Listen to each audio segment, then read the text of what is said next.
Hi, Mark Gilbert here. Thanks for clicking in. For the next few minutes, we're going to be talking about the topic of the universal mind. Like all our videos here, they're designed to give you tools and ideas to assist with our spiritual evolution. I hope you find it useful, and if so, I'd love it if you'd hit that subscribe button. It lets YouTube know you like the videos we're making here. So what do we mean by the term, the universal mind? Well, most of us have an understanding of what the universe is, that is, all that exists in all dimensions, all directions, etc. And most of us have a sense of mind. The common meaning of mind in modern 21st century is anchored in materialistic science, where psychology and other sciences tend to describe the mind as the individual aspect of the ego and thoughts and memories that are brought about within the thinking in the brain that's contained within the skulls of us as animals. So when we talk about mind, it's this very individual sense. I've got my mind, you've got your mind. However, when we look at it from a universal standpoint, that means something totally different. It's getting into a mystical understanding of the meaning of mind, where mind is much more than that individual mind that rests within you or rests within I. As we move into a metaphysical take on the term universal mind, I'd like to call on some of the words of 20th century mystic Ernest Holmes, who wrote in his book, The Science of Mind, back in the 1930s, the following in describing what mind is.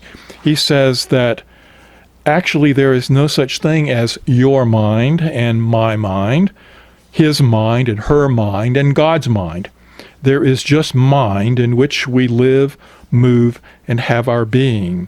He goes on to say that mind is potential energy. So what does he mean by all of this?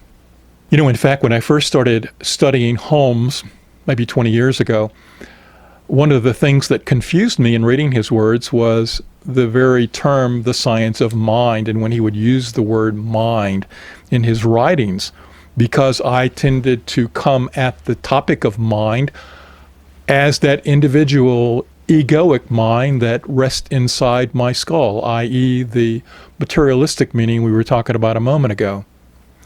But he actually uses the mind a couple of ways, and if you're reading Holmes, I would invite you to consider whenever he capitalizes the word mind or any term within his book, he's referenced it in the universal mystical side of it, where he's seen that as some divine energy or flow that is interconnected in all it is.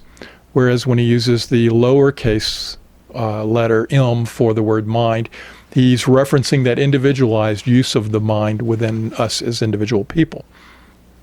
So studying Holmes and other mystics and other spiritual writers, what I've come to recognize is that universal mind is something that could also be termed the ground of all being. That there is this essence or flow of energy that is connecting everything at the base level. We could consider it at the quantum level if we wish. But at the root of all that exists, there is this flow of energy that includes consciousness and love and a creative spark and any other divine quality.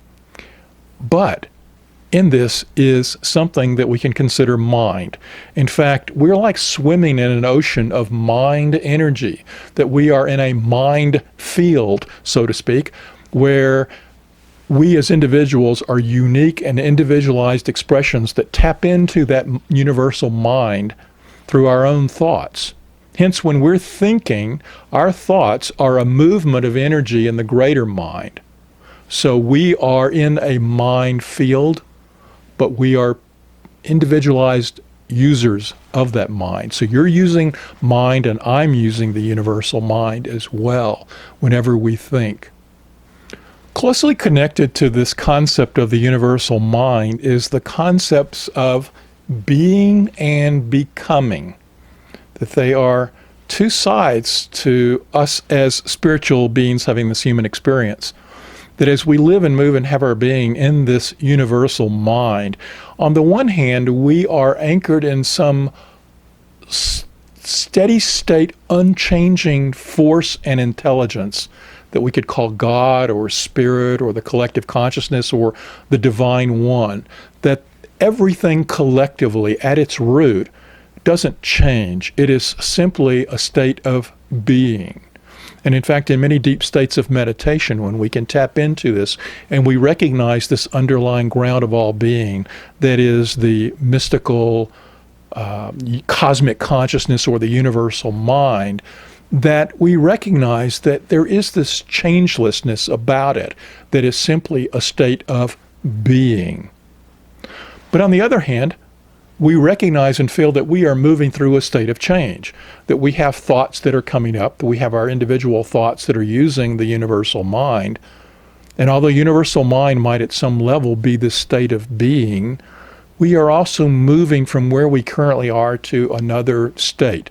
And we're moving in our thoughts, which are a movement in consciousness, and we're moving through the world of affairs and all the physical things that are occurring in the universe, the material universe as we experience it. And so that movement is a state of becoming, that we are continuously moving from state A to state B to state C and on down. And as we move through changes through our thoughts and our words and our deeds, we are in a continuous state of becoming. So on the one hand, within this universal mind, we are anchored into a state of being and oneness that's eternal and never changing. But on the other hand, we are continuously in a state of becoming and moving into something that is different and growing, all within this universal mind. So the universal mind has both the expression of the unchanging beingness, but the ever-present changing of becoming. As we talk about being and becoming, I can't help but think of the process philosopher Alfred North Whitehead, who wrote about the fact that much of our human journey is this process of becoming. He defined becoming as a creative advance into novelty, a creative advance into novelty. And what he meant by that is that we as humans, in this experience that we're having, are continuously in a state of becoming, that we are drawn to being creative, i.e. we want to create something, and we want to create novelty, newness. So we're forever moving into states of newness, both in our individual lives and in the collective life of all of us together. There is something in us that is calling us to move through this state of becoming. Yes, within the universal mind, we are anchored into a sense of eternal oneness and non-changing. That is the state of being that is at the base of everything. But also within us is this alternative force of becoming, of moving forward and being creative and desiring newness.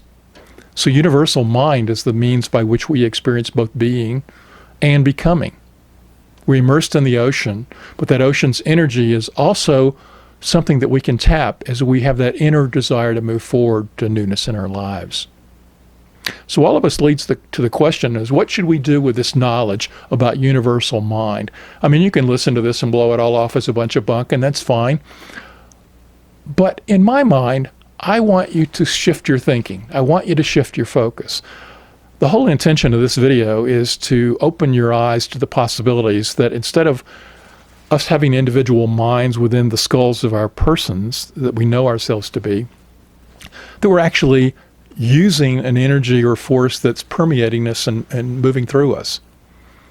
And if we can start shifting our focus and seeing that we are using a big mind, a universal mind, rather than it's simply individual minds walking around, then that shifts how we look at life, and it shifts our focus on how we want to show up in life. So in any case, I hope you've found this shift useful. If you've got ideas on what the universal mind is for you or ways in which you tap into it, be sure and leave me a comment. Also, if you've got ideas for future videos, I'd love it if you drop me an email. The email address is on the screen right now. Thanks for watching. Until next time. Hey, one more quick thing. I'd love it if you subscribe to the channel. The link is down there on the bottom left-hand corner of the screen. Also, there's a related video you might want to watch. It's right next to my face. And if you like this video, be sure to click like and leave me a comment on YouTube. Thanks.